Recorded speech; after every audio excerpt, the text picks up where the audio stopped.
ഇത് മഞ്ഞപ്ര മാസ് മോട്ടോഴ്സിനായിരുന്നു. നമ്മുടെ Honda Livo വണ്ടി നമ്മളത് വർക്കിന് കയറ്റിയിട്ടുണ്ട്. ജന സർവീസായിട്ടാണ് ചെയ്യുന്നത്. ഫുള്ളായിട്ട് നമ്മളെല്ലാ ഭാഗങ്ങളും ചെക്ക് ചെയ്തുകൊണ്ട് അപ്പോൾ അതിൻ്റെ ഭാഗമായിട്ട് നമ്മളതിൻ്റെ ബാക്കിൽ ബ്രേക്കൊക്കെ ഒന്ന് ചെക്ക് ചെയ്യാൻ വേണ്ടി അയച്ചാണ്. നമുക്ക് ബാക്കിൽ ബ്രേക്സ് നിലവിൽ വേറെ കുഴപ്പമൊന്നുമില്ല. നമുക്കത് ക്ലീൻ ചെയ്തിട്ടാൽ മതി. നിലവിൽ വേറെ കംപ്ലൈൻ്റ് ഒന്നുമില്ല. അതുപോലെ വീൽ ഡാമ്പർ ആയാലും നിലവിൽ വേറെ കുഴപ്പമൊന്നുമില്ല. അത് തന്നെ നമുക്ക് യൂസ് ചെയ്യാം. പിന്നെ നമുക്കതിൻ്റെ ചെയിനും അത്യാവശ്യം ചെറിയ രീതിയിൽ ലൂസുണ്ട്. അപ്പോൾ ചെയിനപ്പോൾ നമുക്കൊന്ന് ടൈറ്റ് ചെയ്ത് ഗ്രീസൊക്കെ കൊടുത്തിട്ട് റീസെറ്റ് ചെയ്യാം. അതേപോലെ തന്നെ നമ്മളതിൻ്റെ എയർ ഫിൽറ്ററൊക്കെ ഒന്ന് ചെക്ക് ചെയ്യാൻ വേണ്ടി അയച്ചിട്ടുണ്ട്. എയർ ഫിൽറ്റർ നമുക്കത് മാറ്റാനായിട്ടുണ്ടോ. എയർ ഫിൽറ്ററും അതുപോലെ തന്നെ അതിൻ്റെ പ്ലഗും നമുക്കത് മാറ്റിയിടും. എന്താ പറഞ്ഞു കഴിഞ്ഞാൽ നമുക്ക് പൊല്യൂഷൻ പാസ്സാക്കി എടുക്കേണ്ടതുണ്ട്.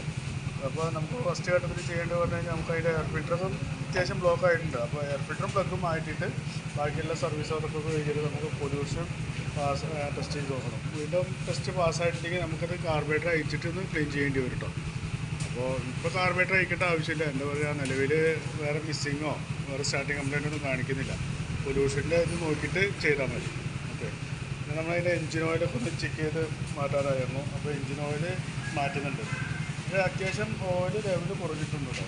അപ്പോൾ ഇത് മാറ്റാൻ വൈകിട്ട് കുറഞ്ഞതാണോ അതോ മൈന്യൂട്ടായിട്ട് പറ്റി പോകുന്നുണ്ടോ എന്ന് നമുക്കറിയില്ല. അപ്പോൾ എന്താ ചെയ്യേണ്ടതെന്ന് വെച്ച് കഴിഞ്ഞാൽ ഇപ്പോൾ സർവീസ് കഴിഞ്ഞിട്ട് 1000 കിലോമീറ്റർ കഴിയുമ്പോൾ അല്ലെങ്കിൽ ഒരു മാസം കഴിയുമ്പോൾ ആ എൻജിൻ ഓയിലൊന്ന് ചെക്ക് ചെയ്ത് പോകണം. അപ്പോൾ ലെവൽ കുറയുന്നതൊന്നും നമുക്ക് ഉറപ്പ് വരുത്തണം. അപ്പോൾ അങ്ങനെ കുറയുന്നുണ്ടെങ്കിൽ അത് കംപ്ലൈൻ്റ് ആണ്. അതൊന്ന് ചെക്ക് ചെയ്ത് പോകണം കേട്ടോ. അതിന് വേണ്ടി സ്റ്റാർട്ടിങ്ങിൽ സ്ലോ സ്പീഡ് നോക്കുമ്പോൾ ഒരു എൻജിൻ്റെ ഭാഗത്തുനിന്ന് ഒരു സൗണ്ട് വേരിയേഷൻ പറഞ്ഞായിരുന്നു.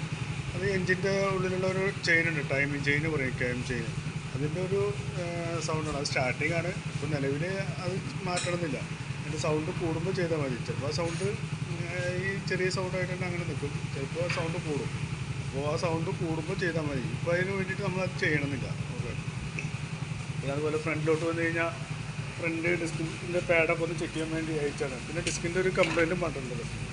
അപ്പോൾ നമുക്ക് ഡിസ്ക് പാഡ് ചെക്ക് ചെയ്ത് നോക്കുമ്പോൾ നിലവിൽ വേറെ കുഴപ്പമൊന്നുമില്ല. ഡിസ്ക് പാഡ് നമുക്കത് ക്ലീൻ ചെയ്തിട്ടാൽ മതി.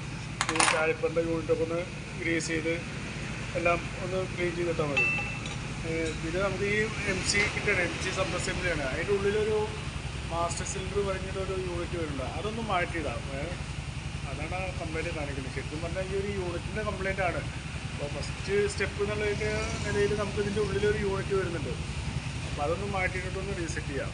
വീണ്ടും റിപ്പീറ്റ് ആ കംപ്ലൈൻറ്റ് കാണിക്കുകയെന്നുണ്ടെങ്കിൽ നമ്മൾ ഈ MC സബ്അസംബ്ലി മാറേണ്ടി വരും. അപ്പോൾ നമുക്ക് തൽക്കാലം അതിൻ്റെ യൂണിറ്റ് ഒന്ന് മാറ്റിയിട്ടൊന്ന് അതിൻ്റെ ഫ്ലൂയിഡൊക്കെ മാറ്റി പമ്പ് ചെയ്തിട്ട് എയറൊക്കെ എടുത്ത് കളഞ്ഞിട്ട് റീസെറ്റ് ചെയ്ത് നോക്കാം. ഓക്കെ. പിന്നെ നമ്മളതിൻ്റെ ബാറ്ററി കൂടി ഒന്ന് ചെക്ക് ചെയ്യാൻ വേണ്ടി അയച്ചാണ്. ബാറ്ററി ഇരിക്കുന്ന ആംറോണിൻ്റെ ബാറ്ററി ഇരിക്കുന്നത്. നിലവിൽ ഇപ്പോൾ സെൽഫ് വർക്കിംഗ് ആണ്. സെൽഫിന് വേറെ കംപ്ലൈൻ്റ് ഒന്നുമില്ല. എന്നാലും സർവീസിൻ്റെ ഭാഗമായിട്ട് നമ്മളതിൻ്റെ ബാറ്ററി ടെസ്റ്റ് കൂടി ചെയ്ത് പോകുന്നുണ്ട്.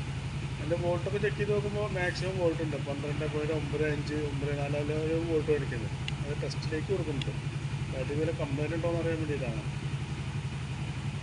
ബാറ്ററി ഓക്കെ ആയിട്ടാണ് കാണിക്കുന്നത്. നിലവിൽ വേറെ കുഴപ്പമൊന്നുമില്ല. ബാറ്ററി നല്ല ബാറ്ററിയാണ്. നിലവിൽ വേറെ കുഴപ്പമൊന്നുമില്ല കേട്ടോ. ഓക്കെ. പിന്നെ വേറെ പറയത്തൊക്കെ വേറെ കംപ്ലൈൻറ്റ് ഒന്നുമില്ല. സർവീസിൻ്റേതായ ഭാഗങ്ങളൊക്കെ ചെക്ക് ചെയ്ത് പോകാൻ തന്നെ ഉള്ളൂ. ഓക്കെ. അപ്പോൾ ഞാൻ ഇപ്പോൾ നിലവിൽ വരുന്ന വർക്കിൻ്റെ എസ്റ്റിമേറ്റ് കൂടി പറയാം. നോക്കിയിട്ടൊന്ന് റിപ്ലൈ ചെയ്താൽ മതി.